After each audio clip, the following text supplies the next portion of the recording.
जब तक तुम जैसे कपटी लोग धरती लोक पर है, हमारा अस्तित्व कोई नहीं मिटा सकता। तुम करते रहो फोन, हम तुम्हारा फोन नहीं उठाएंगे। और जब हम इसका फोन नहीं उठाएंगे ना, तो ये दौड़ा दौड़ा यहाँ आएगा। वहीं तो यहाँ आ जाएगा, पर उसके पहले हम इनका बिस्तर लगा देते हैं। ये तो ये हमको दौड़ा दौड़ा के मारेंगे।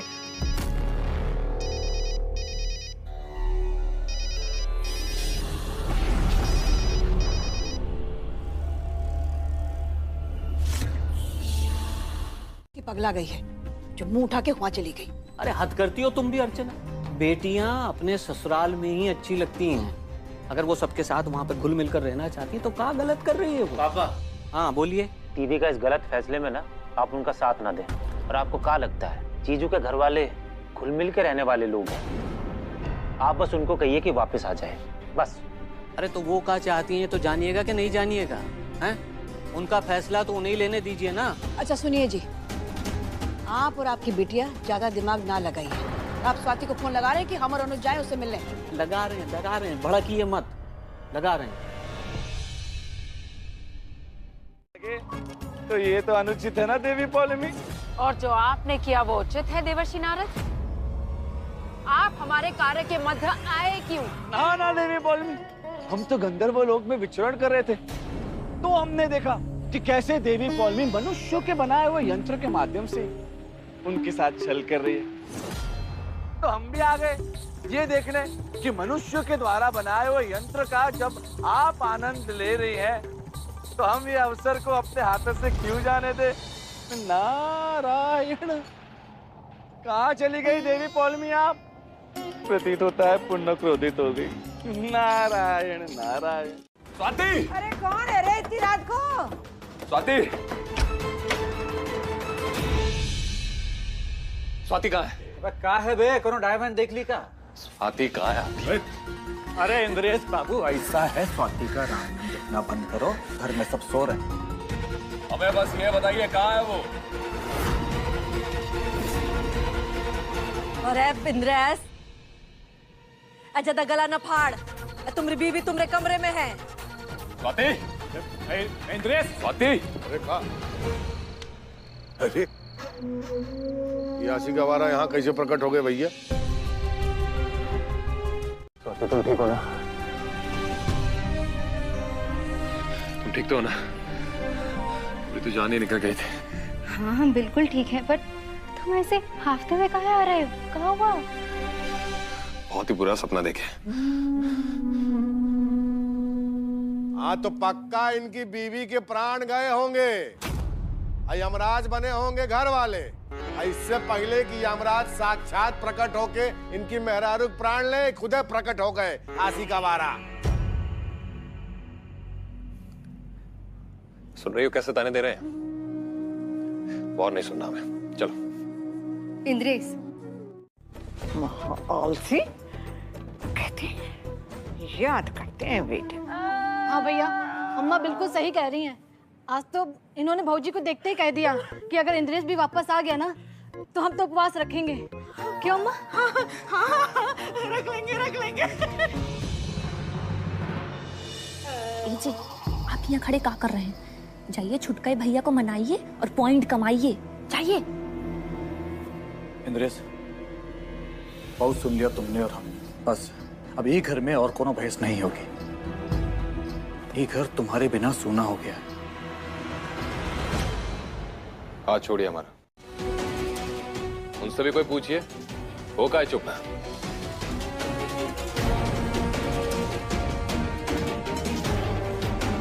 अरे जब तुम्हारे बाप की अम्मा तुमको रोक रही है, तो उसके ऊपर भी है का कोई इस घर में? जा चुपचाप अपने कमरे में जा।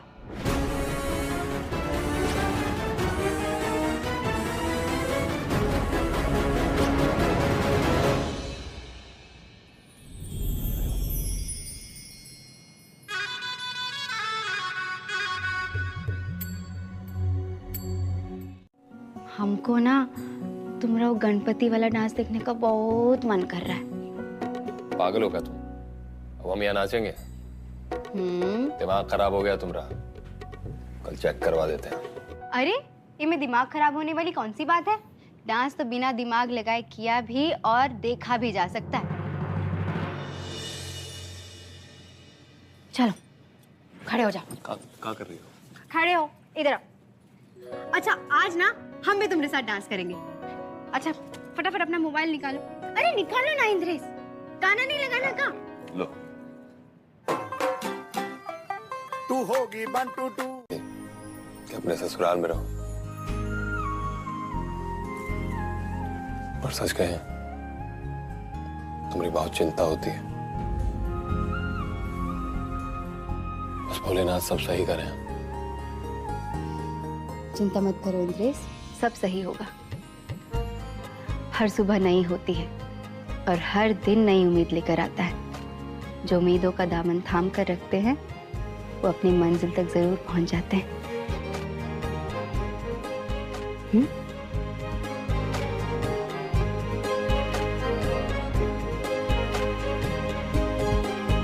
लेकिन उनकी आदत नहीं छूटती। दरअसल जब यहाँ था तो हमको रोज पान खिलाता था, पर जब से वो गया है तब से हम इस डिब्बे को रोज खोलते हैं और बंद कर देते हैं। जब से वो गया है तब से कसम से एक पान नहीं खाए हैं। निकल ले जा, रख दे।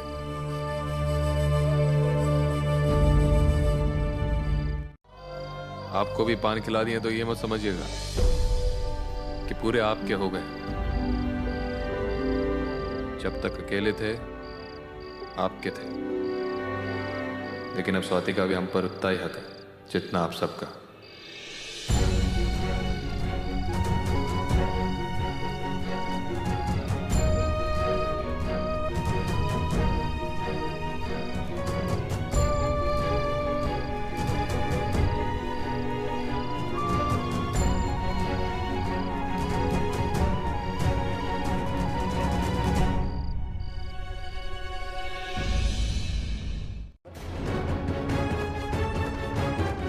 जाके सुना उसको, तब हम मानेंगे।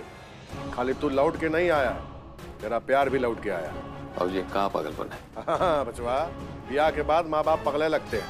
बहुत बड़ा श्रवण कुमार बनने आया था ना माँ बाप की सेवा करने, तो डायलॉगबाजी ना कर। जा अपने मेहरारू की सुना क्या।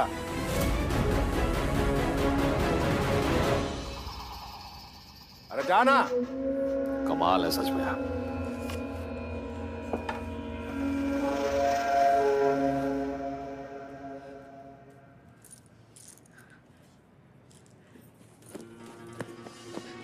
सुनिए जी, और हमरा भी कुछ नहीं बिगड़ेगा। अब तुम जाओ, हम भी पूजा के लिए निकलते हैं। अरे हमका तो लग रहा है ना देवर जी बदरिया का झूठ मूठ के डांट रहे हैं और हम सब कहीं उल्लू बना रहे हैं।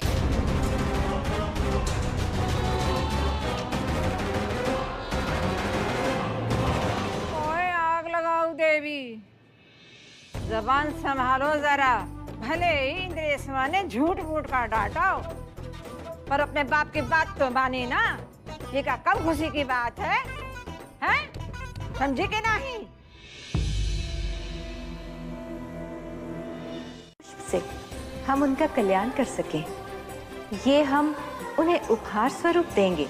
नारायण नारायण, समझ गए माते।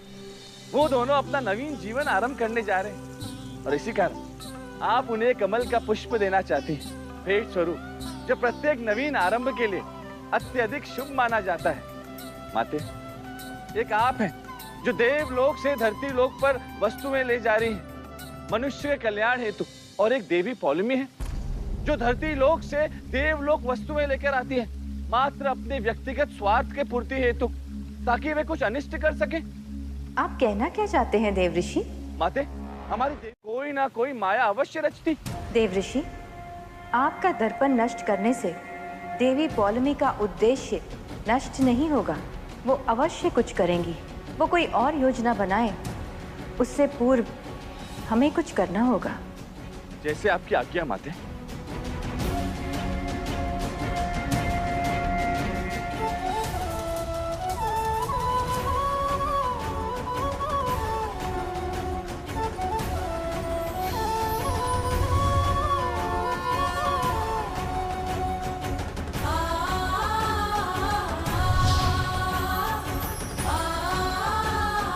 काट नहीं ढूंढ पाएगी।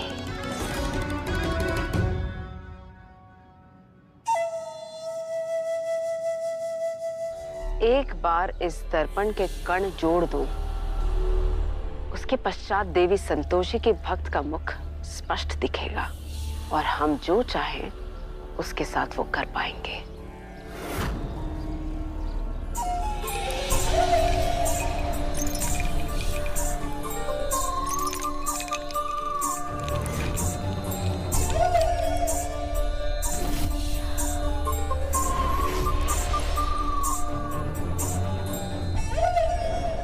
इस घर में कौनो किसी काम की नहीं, न बीबी न बेटी न बहू न अम्मा। और याददाश्त तो अच्छी है आपकी। छोटी बहू को काहे भूल रहे? बेटवा ऐसा है ना कि ज्यादा बुद्धि परीक्षा न रचो। तब हमने कह दिया कि एक ही बहू है तो एक ही है, दूसरी को हम नहीं मानते। बाबूजी नाश्ता लीजिए, जिसे नहीं मानते हैं वही नाश्ता लेकर आइए। हम अभी आते हैं।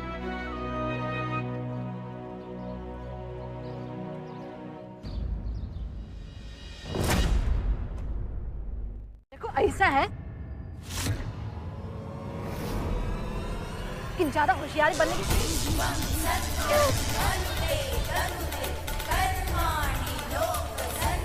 अरे इसका नौटंकी है।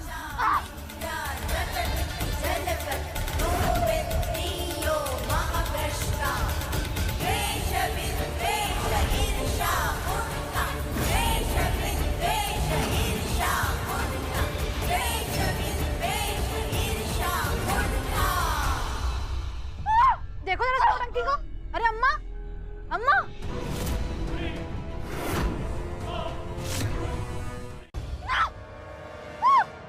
अरे अब का नौटंकी बाबा।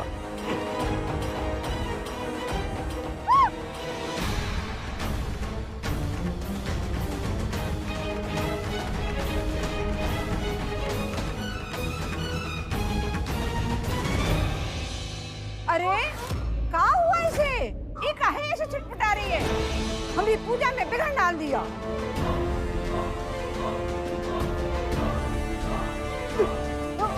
क्या हुआ साथी?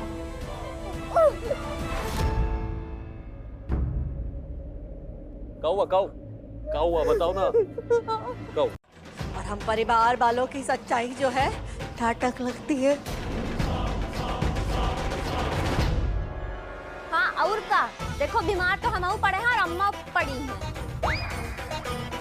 और आज तक हम लोगों के लिए तो कोनो डॉक्टर आई नहीं, से तूफान मेल की तरह नहीं आई। तो हमारी गलती है इसमें? भैया से पूछिए काहे नहीं आए? अरे तो तुम बाबूजी का नाक कटा दिए, ऊपर से यहीं आके भाषण दे रहे हो। अरे हमसे क्या पूछो, हमको जब बनाना होगा डॉक्टर हम बुला लेंगे, ठीक है? और का हम तुम्हारे कहने से काम करेंगे का? अरे तुम कहोगे साड़ी पहन के बैठ जाओ तो हम बैठ जाएंगे का? हाँ और का? हम बोल।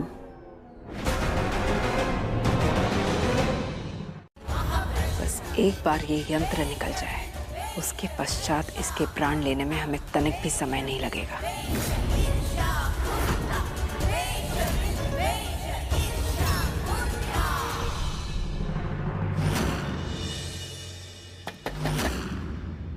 डॉक्टरनी जी, स्वाति ठीक है ना? कितना समय और लगेगा? आपकी बीवी बिल्कुल ठीक है, बस एक इंजेक्शन लगा के आती हूँ ताकि ये आराम से सो सके।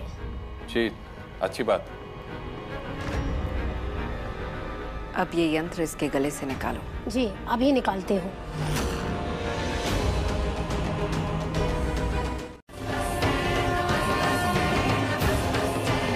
ये तो माता लक्ष्मी का पुष्पक है।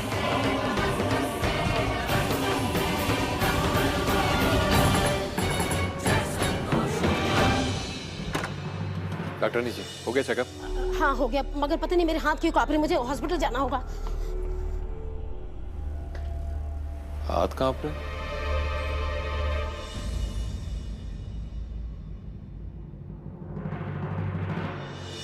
जय संतोषी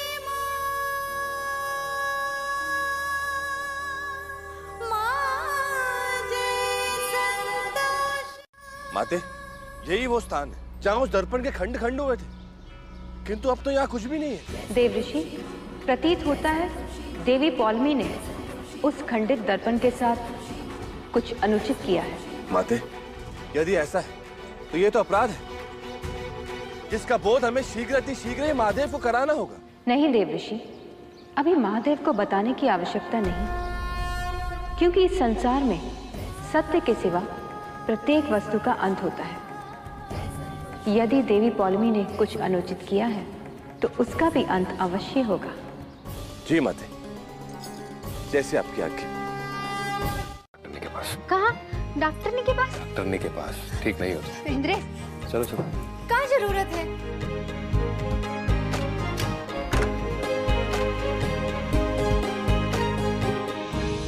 एक मिनट।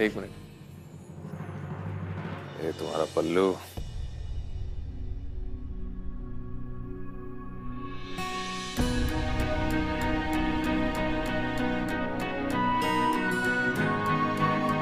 इंद्रेश,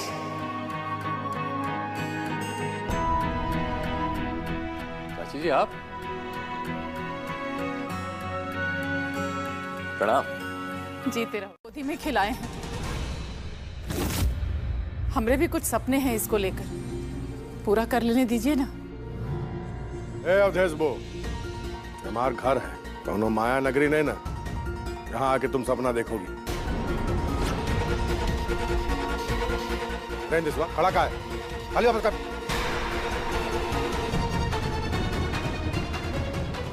करते हैं। पहले आप स्वाति से कहिए कि बहू ये शगुन लौटाओ। अच्छा बचवा, हमारे साथ हमरे ही घर में रिश्तों की राजनीति कर रहे हो। राजनीति नहीं, न्याय है। और न्याय यही कहता है कि चाची का हम पर पूरा हक है।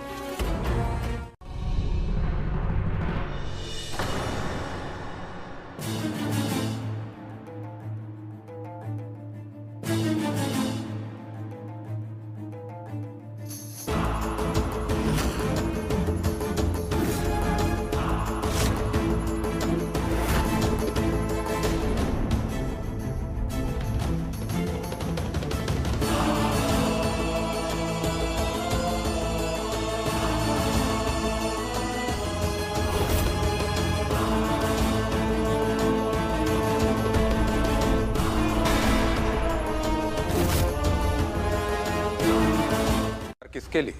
इस घर के लिए। इसे तो हम फूटी कौड़ी भी न दें।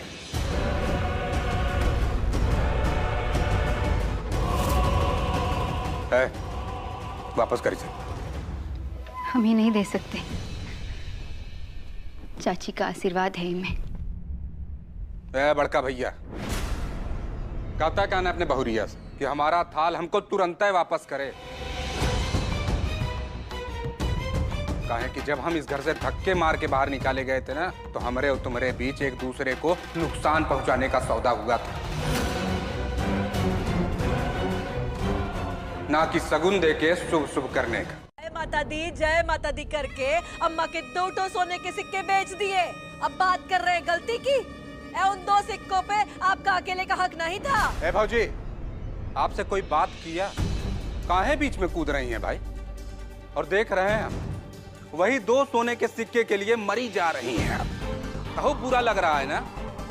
एक बात बताइए कि सदियों से जो आप और आपके पति देव हमारे बड़के भैया की घर पे राज कर रहे हैं, उसका हिसाब कौन करेगा?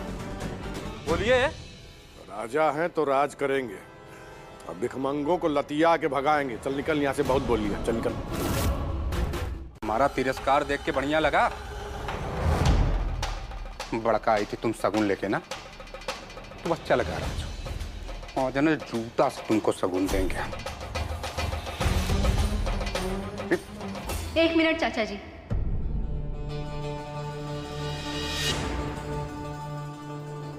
चाची भले ही ना जानती हूँ, लेकिन उनकी तरफ से हम आपसे कह रहे हैं, अगर उनको कछु भी हुआ ना, तो पुलिस हम आपके घर जरूर लेकर आएंगे और खुद लेकर आएंगे।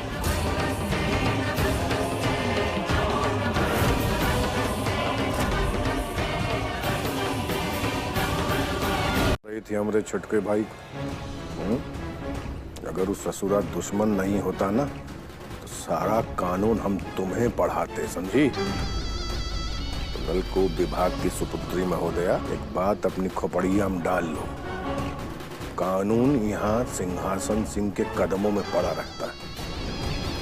जब चाहे हम थाना यहीं घर पे बुलवा लें। बाबूजी, हम एक औरत हैं और चाचा जी चाची जी के साथ बदतमीजी कर रहे थे जो हम सहन नहीं कर पाए, इसलिए बस। ए कुंती देवी प्रकट होइए।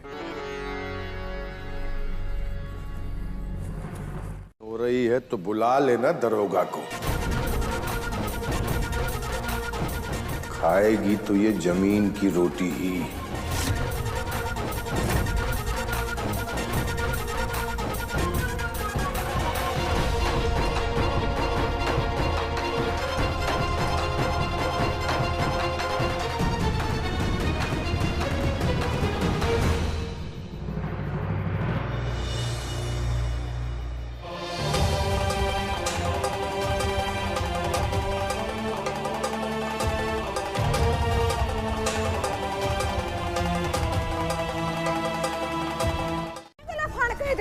से रात को चिमगादड़ की तरह चिल्ला रही है। तू हम लोग की माँ है, तू हम लोग का नाम ले रही है। घोर कलयुग है भाई, घोर कलयुग है। जेठ पति का नाम ले रही है, मतलब बेशर्माई की हद है। इंद्रेश, माँ जी को रोको ना, वो जमीन पर गिरी हुई रोटी खा रही हैं।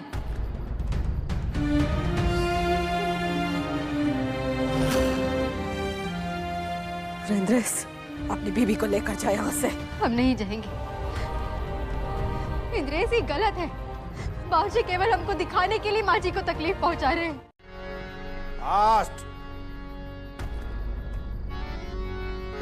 इंद्रेश, रोको ना। स्वाति, चलो यहाँ से। इंद्रेश, ये गलत है। सही गलत छोड़ो, चलो यहाँ से। ये सब इन लोगों का रोज का नाटक है। इंद्रेश सर, हमें बात तो सुनो। बोल रहे हैं मत पड़ो इन सब के चक्कर में। इंद्रेश, लेकिन माँ जी। आदत है इनकी ड्रामा करने की। इंद्रेश,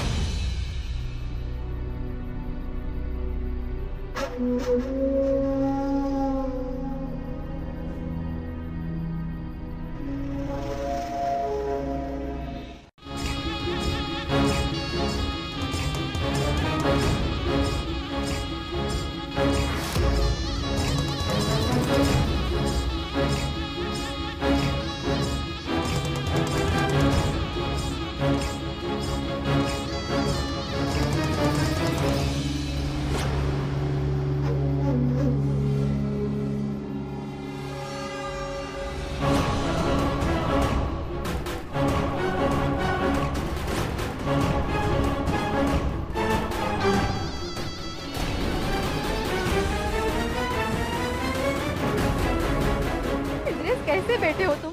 और ये सब लोग सब हमरे हैं। क्या चाहते हो तुम? जो कुछ हमको माँ पापा ने सिखाया उनको भूल जाए और गलत का साथ दें।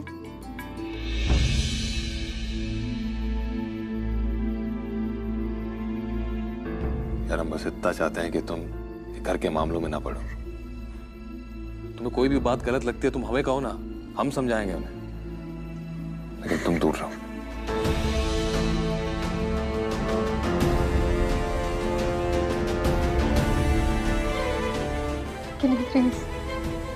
माँ जी,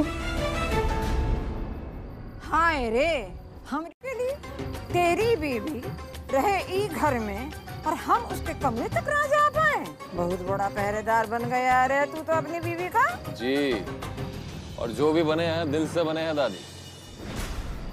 आप चाहे तो आप भी जुड़ सकती हैं स्वाति से, और हम तो कहते हैं पूरी मंडली जुड़ जाए तो बात ही क्या है। अरे आप सब लोग दिल से उसे अपनी बहू के तौर पर अपना लीजिए, फिर प्यार करिए, झगड़ा कीजिए, जो करना है करिए, हम बीच में नहीं बोलेंगे। लेकिन जब तक उसे बहू के तौर पर नहीं अपनाते हैं कृपया करके उससे दूर रहिए।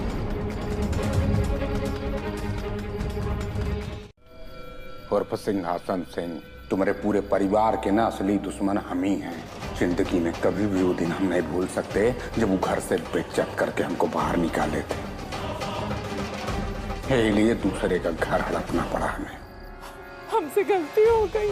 वादा करते हैं हम आपसे, एक ही बाप के खून हैं दोनों।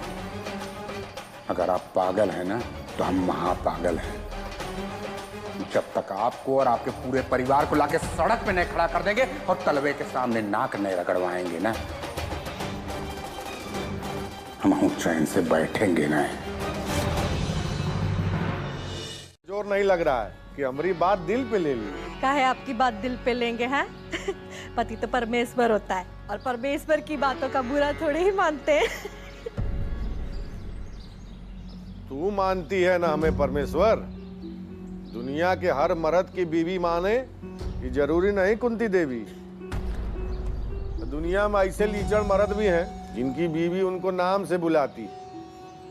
काहे पति है, काहे परमेश्वर। हाँ, तो हमें परमेश्वर बनने का कोई शौक भी नहीं है। आप ही बनिए और खुश रहिए। हाँ, तो हम खुश ही हैं।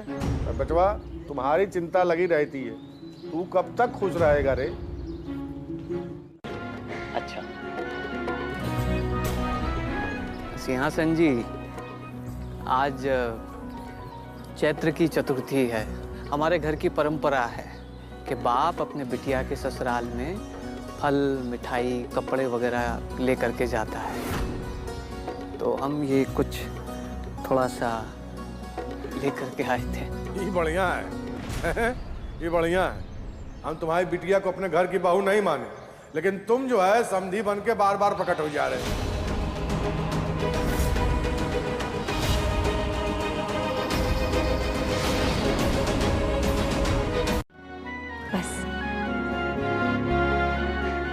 अच्छा, आप हमको ना रास्ते में मंदिर छोड़ दीजिएगा। कहा है ना, आज के दिन अगर कोई सुहागन मंदिर जाकर विधिवत पूजा करती है, उनके पति, सास, ससुर और पूरे परिवार के लिए बहुत शुभ होता है।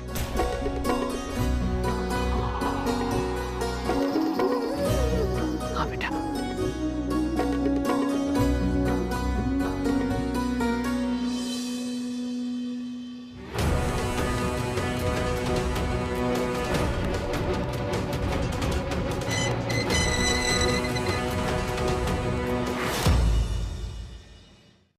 भक्ति के रस में डूबी हुई पुत्री स्वाति के इस उत्तर में ऐसा भी व्यंग हो सकता है कि वो किसी का अनादर न करे और अपनी बात भी कह दे। ये तो हमें सच में ज्ञात नहीं था माते। नारायण नारायण। ये सब माता पिता के दिए हुए संस्कार हैं देवऋषि। उत्तम संस्कारों में पली बड़ी संतान जीवन में प्रत्येक चुनौती का सामना कर लेते हैं। देखिएगा, आज जिस घर में हमारी भक्त के पिता का निरादर हुआ है, एक दिन उसी घर में इस बेटी के कारण उनका आदर भी होगा। नारायण नारायण।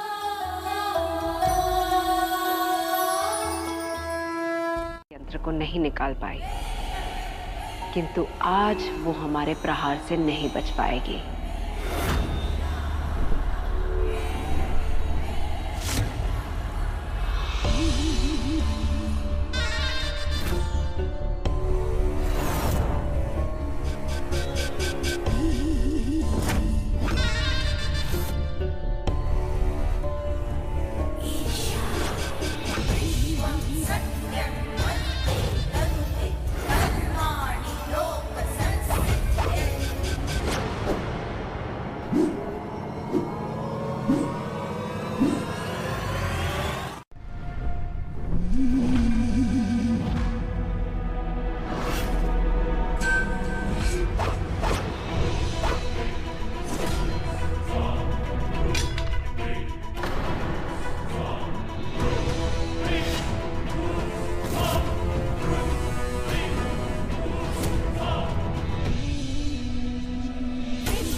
किसी और को सुना। चलो थाने। इंद्रेश, एक बारी को देखो तो हमको लगता है कि किसी की जान ले सकता है। इंद्रेश, हमको लगता है कि इनकी दिमागी हालत ठीक नहीं है। नौटंकी कर रहा है साला। अरे अरे छोड़िए, क्या चल रहा है ये? हमारी बीवी पर जानलेवा हमला किया है चाकू से। हवलदार साहब, छोड़ दीजिए ना इनको। मैडम, दिन दहाड़े किसी पे हमला करना भी तो जुर्म है ना। जानते हैं हम, पर इन्होंने जानबूझकर हम पर हमला नहीं किया है। इनको माफ कर दीजिए। मैडम आप जाइए, हम इसको पूछताछ करके छोड़ देंगे। हम भी बिना जुर्म के किसी को सजा नहीं देते। वालों के लिए सहायता कहीं से भी आ सकती है। उसके लिए किसी की सेना की आवश्यकता नहीं है। आत्मविश्वास से सत्य की लड़ाई लड़ने वालों की ईश्वर स्वयं सहायता करते हैं। नारायण नारायण।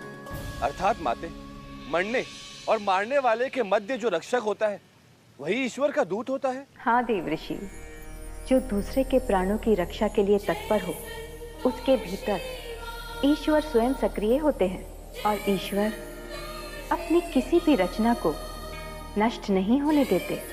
नारायण नारायण। से कहीं छुपी बैठी हूँ।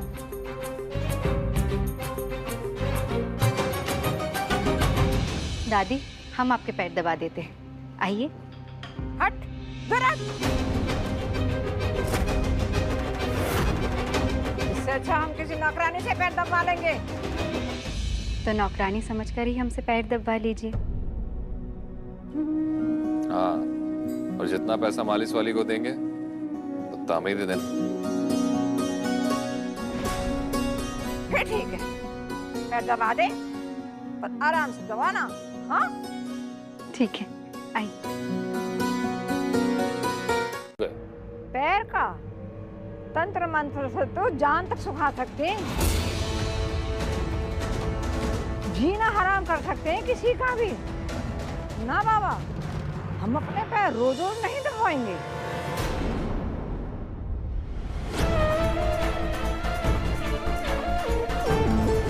बहन जी, हमें माफ कर दो। हम तो आप लोगों को जानते भी नहीं, तो हम किसी का जान लेने का पाप काहे करेंगे? आप ही लोग बताइए। कहीं हमारे साथ भी कोई ऐसा कुछ तो नहीं कर रहा। हम आज ही जाकर दीदी से मिलेंगे, वही हमें बुरी शक्तियों से लड़ने का उपाय बताएंगी।